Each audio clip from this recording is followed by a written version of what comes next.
Bugun mana shunaqa ajoyib ko'rinishga ega bo'lgan ishtahali, og'izda eriydigan go'shtli non tayyorlaymiz. Ishimizni xamir tayyorlashdan boshlaymiz.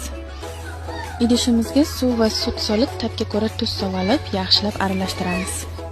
Ustidan un va razrihli solib, yaxshilab xamir qorib olamiz.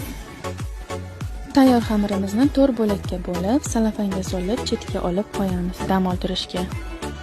Ketidan nachinka tayyorlab olamiz. Idishimizga to'g'ralgan piyoz va go'sht, ziravorlarni solib, yaxshilab aralashtirib olamiz.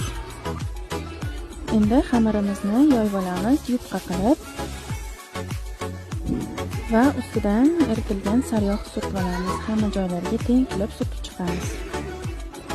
Ustidan tayyor nachinkamizni sepib olamiz, bir tekis qilib va mana shunaqa zich qilib o'rab chiqamiz. O'raganda ham burab o'raymiz va mana shunaqa ulitka shakliga keltirib olamiz. 4 ta zibalamizni ham mana shunaqa shaklga keltirib muzlatgichga qo'yib olamiz va bittadan mana shunaqa ustidan ozgina un sepib, ozgina yoyib chiqamiz.